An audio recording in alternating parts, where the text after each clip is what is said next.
What is up, everyone? It's Hazed here with Freedom Gaming, just back with a Blurple video here. Some Sapphire Amethyst, I love to talk about it. So I am back with what I believe to be the most competitive version of Sapphire Amethyst, in my opinion. If I was playing in the EU LCQ this weekend, this is what I would be playing. And then at the end of the video, not to spoil it, the surprise, but I have another deck list I'm going to show that is what I'm testing at the moment. But I have probably put about 150 or so games on this specific 60, and feel very, very confident in it in the current meta. Those things could change. This meta does change pretty quickly. You could make a meta call and then play your counter deck 10 times in a row, and it's just unfortunate. That's card games, right? But I'm going to go ahead and get into this and discuss some of the choices I've made within my Blurple deck. And then, feedback, anything like that. Love to hear it in the comments. Let me know what tech you're trying. Maybe there's something out there that you could be on that no one else has seen. So I'd love to hear that as well. Or try this deck list out and let me know what you think. I know initially I put out a video with a starter set 6. It's pretty spicy with Jafar and stuff like that. That was me really just trying some stuff out. This is really for your die hard, I want to win. I believe this is probably where you should start. Um, so at the beginning here, you're going to see we have 10 1-drops, which is kind of right in the middle. I know some people are on like 12, some people are on 8, but I think 10 feels really good.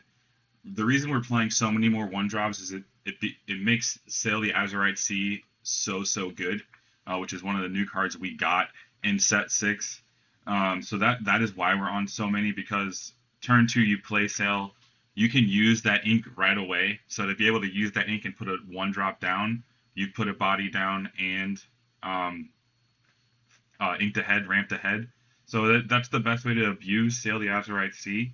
So and again, that all of our 1-drops do cycle themselves if used correctly.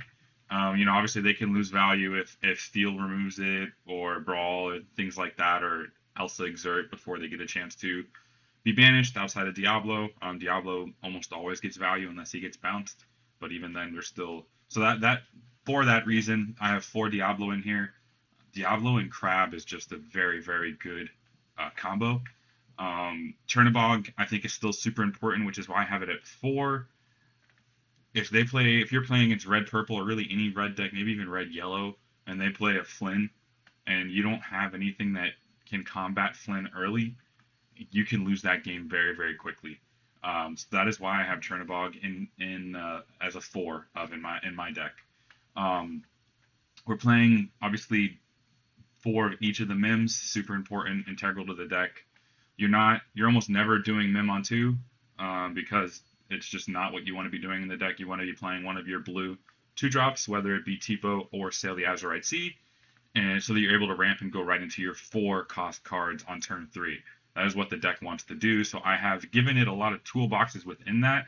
Obviously, the beginning of the game is it's kind of confusing because you have a lot of 1-drop options. So if you know what you're playing against, those 1-drops can dictate how you play the game going forward. So again, what we want to see in the beginning is one of our 1-drops, and then we want to see one of the blue 2-drops, whether it be Tipo or Sail the Azurite Sea, and then one of our 4 cost options, where we have a ton here. You have the ones that actually cost 4. You have Genie, Merlin, Rabbit, Wasabi, and then the ones that don't cost 4 but you can do on turn, like you can use 4 ink still, would be Library, playing Library, putting one of your 1-cost cards into Library, and potentially drawing 2 right away. You could bounce a Fox, bounce a Tipo or something with Fox, and then play another 1-drop down to use all 4 ink. You have options there as well. Wasabi is really good against any blue deck that's running items. So if you ramp to 4 and blow up the item they're anticipating to use for Flaversham draw, you can completely dismantle their game plan. So I like him in that slot. I also like him in the red-blue matchup specifically for ice blocks. Even to not just disrupt their card draw, but to kill the ice blocks can really help your deck accelerate in Blurple, because ice blocks are such an issue for our deck. They're able to get really efficient removal with ice blocks. They can ice block a genie and use 3-cost Sisu. They can ice block Medusa, ice block Brawl. Like there's a lot of options there. So Wasabi to kill ice blocks is really not bad in the early game because also they don't really want to grab that back with Tamatoa. If they have to, they will, but they want to be grabbing popsicles or even Vitalis Spheres now in red blues. So popping an ice block is very relevant for Wasabi, and that's why I have him in here. Bell is phenomenal right now. I really wanted to go to 3, but I tested 2 the most, and it still feels good. There are times I wish I see more, but it's the way it goes. Into any steel matchup, Bell is very, very good. You can, you know, you 2-for-1 a lot of people with it because they don't really anticipate it. Now Bell's getting so popular that people can sometimes play around it, but we can force them out of playing around it with Elsa, right? Um, a very common Steel Song line I'll see on the play is, I do my 1-drop, my 2-drop ramp, my turn 3 I play Genie, and they're on Smee.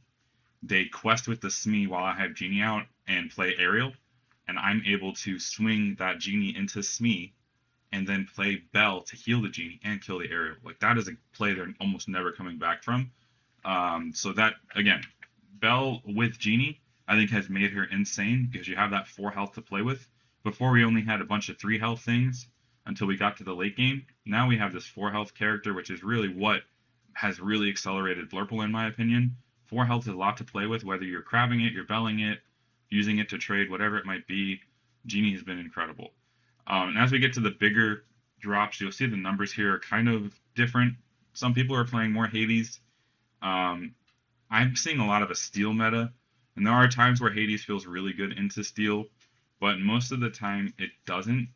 And I have liked Elsa more, because it helps me close the game out. Whether I'm shifting her or playing her on 8, I've just liked her more. Um, I'm on 1 Mufasa. I know people open this and said, "Oh, I thought he said this is competitive. Competitive. Why does he play Mufasa?" Mufasa's a big parity breaker right now. You could be playing against a purple deck, and you're kind of trading blows back and forth, battling over who's going to kill who's Genie, and you play a Mufasa. Green doesn't play You're Welcome anymore. They're not really playing Bruno anymore outside of Green Steel. So a lot of the times Mufasa's going to land and be able to quest. And if you're questing with Mufasa, you're probably winning the game, especially with this deck because it draws so many cards. So I've still liked him as a 1-of. If you see him super early, you just use Tipo to put him away, and unfortunately don't get to play with him that game. But there are so many games that I have won from dropping him. Is there games that I've lost from dropping him? Probably into red-blue, but he still demanded removal, which is what most of the other cards would have done. Yeah, I mean, there's times where I'll play Mufasa just to get them to play a Be Prepared, because I don't have a way to wipe their board, so they need to do something. Red Blue is probably the one matchup where I wish it was a Hades, right? I would say, but I think all the other matchups I'm fine with Mufasa. Red Purple Mufasa is very good. They don't have removal for him outside of Tremaining after they kill something else, but yeah, they literally can't kill Mufasa. I guess they can do Crab Elsa shenanigans potentially before he quests, but most of the time they can't because you're ramping into it, so they don't have enough ink to do that. Again, all you want to do is get 1 quest with them. You get 1 quest with them, you're so far ahead they're probably not coming back. We are on 2 Finders Keepers still on this list. Sail the Azurite Sea, we talked about a little bit already. Friends, and then Library, we already talked about. Finders Keepers has actually felt really good. I wasn't a big believer of this card. I really had to just play with it and see. In any red matchup, any grindy matchup, it feels super, super good. So, yeah, I'm a big fan at the moment of Finders Keepers, and I don't think I would cut it unless I was going on a super, super heavy location package to where I could draw cards that way. But to be able to, it's almost always a good top deck late game because you're looking for different answers to close the game, whether they be bounce answers, whether they be goats just to close it out. Finders Keepers felt great. So I'm going to go through a couple of choices that I know some other people are playing as far as tech goes. Then I'll go over that other deck list I'm trying that is a new version, different kind of perspective. I'm just really starting testing it for like probably 15, 20 games so far, and it's felt really good. but I don't want to say it's really really good and promote it and not do enough testing. So I don't want to mislead you guys, any of you that are watching this video. And shout out to all you that are still here, right? I know some of you guys, some people get on the video, go to the where the deck list is at, grab it, and leave. So for those of you that are still here, I appreciate that. Thank you for that. But to start talking about these tech cards, we'll start with Wendy Darling. We haven't seen this quite a bit. My issue with it is just like Alice. I don't want to play something on 3 that doesn't. So again, our initial curve, we want to play a 1-drop on 1, ramp into our 4-cost cards on turn 3. If I'm playing this, it doesn't feel as good, right, on turn 3, because I'm an ink behind. I mean, you could play this and a 1-drop, but your hand is so low at that point, and you're not impacting the board. Because I don't mind doing that if I'm playing a Fox, right? Because Fox is probably killing something if I'm doing that. This is not really doing much. So I'm not a fan of it. I know there's people out there that like it a lot, just not for me. My testing didn't go so great with it. I felt clunky. So yeah, that was where I was at with Wendy. Cogsworth is another tech card I know a lot of people are on right now. If I was exclusively only playing against Steel Song, and I was like, all right, I need to beat Steel Song, Cogsworth could help. He also helps in those purple battles where you're challenging to remove things. Purple Steel specifically, probably, because, I mean, the resist is effective. My problem with Cogsworth is, one, he's really bad into Ruby. Big Sisu makes you cry when they play it. And it already hits most of our deck anyways. So that would hurt, one. And then the second part of it is, when you play Cogsworth, I feel like you never really want to quest with him, and we have to be able to quest/challenge with a lot of our characters, and you don't want to leave him open to get the most value out of him.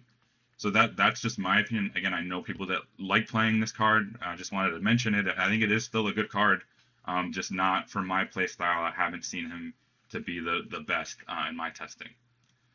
Donald Duck has come and gone a bunch of times. I think he's very good. I do not think this is a bad card.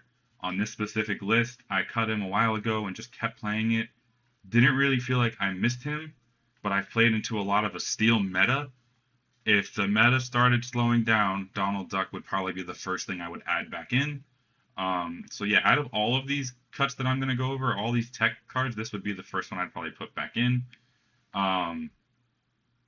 Yeah, I just where I'm at now with the deck, I haven't played him. Now, again, if after Continentals happen this weekend and Red Blue becomes the big bad, as you will, I would definitely put Donald in. Same thing with Red Purple. It helps a lot of those matchups because you're able to accelerate so fast on the ink side, and then you're able to refill with cards like Finders Keepers and Friends on the Other Side, and different locations that you can draw from as well.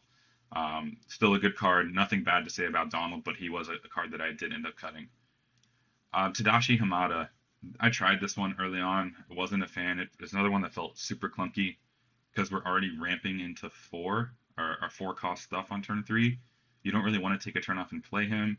I think if you built a specific burn deck, which I tried in Blurple, and it just felt like a worse burn deck compared to some of the other options out there, I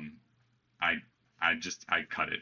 I tried Alice too. I don't have Alice on here, but Alice is kind of in the same boat where you could make this deck that is just turning sideways and ward and ramping, and I just think it's too slow.